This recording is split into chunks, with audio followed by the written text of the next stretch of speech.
The TDI signal is a trend and angle strategy. We're looking for trend in a direction. We're looking for strong angle in that direction. That gives us an indication of strong, favorable market movement. Now, the beauty of the TDI Pro is in its simplicity to plot the direction of market sentiment in relation to price action.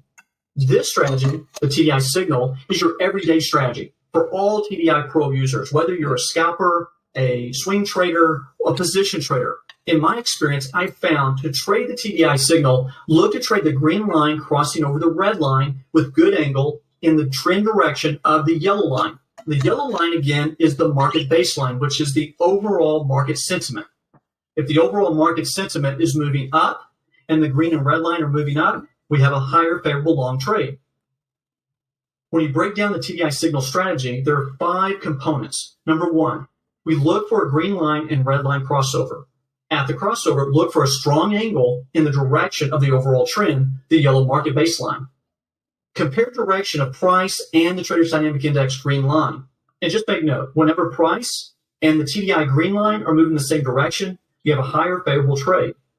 And that's what this particular strategy is about, getting good trend with good strong angle in a direction.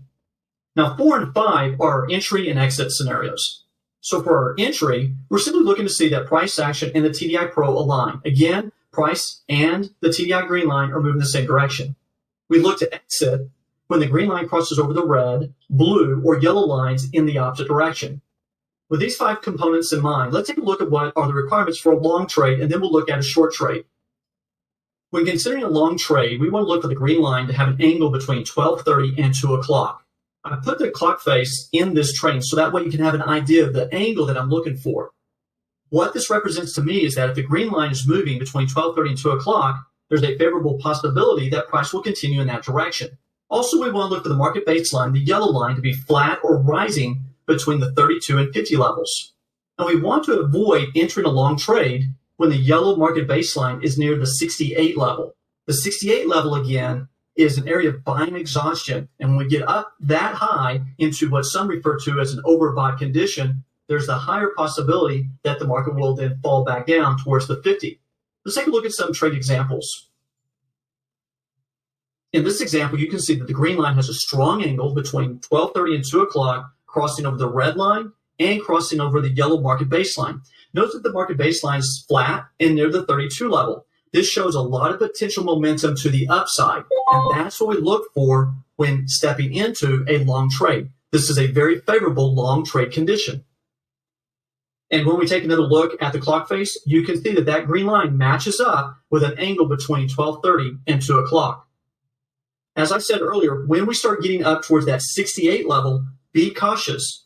The trade may not extend as far as we'd like it to. In this case, we have pretty good angle between 12:30 and 2 o'clock. The problem is, though, is that the market baseline is getting very close, near the 68 level, and there's that potential for reversal. As a matter of fact, in this example, we can see that shortly after the move up, the market did reverse and fall back over.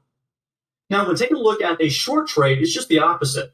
We're looking for an angle of the green line between 4 o'clock and 5:30 on a clock face. We want that market baseline, the yellow line, to be flat or falling between the 68 and the 50 levels. And avoid entering a short trade when the market baseline, the yellow line, is below the 32 level, because that is where sellers are going to stop selling because the market has gotten too low. There's selling exhaustion, and the market will probably turn and make a move back to the upside. Let's take a look at some examples. In this example, coming off of what we looked at a moment ago, you can see that the green line is making a nice move down, and it has that proper angle between 4 o'clock and 5:30. One thing to be aware of is if the green line has a strong angle down towards 6 o'clock, be careful. You could get a strong retracement, a strong pop back up because of something related to the market. For instance, a strong move down could be because non-farm payroll report came out worse than expected, or an interest rate announcement came out unexpected. Any strong price movement will cause a strong angle in the Trader's Dynamic Index.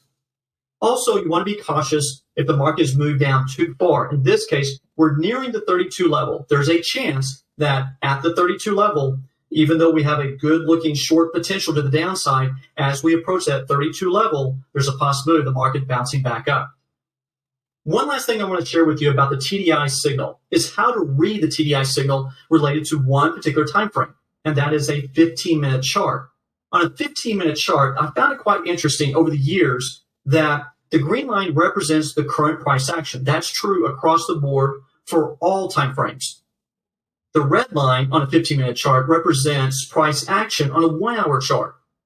If you go look at a 1-hour chart and you look at the green line on that 1-hour chart, then go back over to your 15-minute chart, the red line on the 15-minute chart is going to be similar to the movement you see in the green line on the 1-hour chart. Also, I found it quite interesting that the yellow line represents price action on the 4-hour chart. So if we go over the 4-hour chart, take a look at the green line on the 4-hour chart, the movement of the green line on the 4-hour chart is going to look similar in many respects to the yellow line on the 15-minute chart. So why am I telling you all of this? The TDI Pro has the capability of giving you information related to multiple time frames. So the green line represents current price action on the 15-minute. The red line represents current price action on the 1-hour. And the yellow line represents current price action on the 4-hour. So with that in mind, if the green line's moving up, the red line's moving up, and the yellow line is tilted upward and starting to move up, you're in for a highly favorable long trade.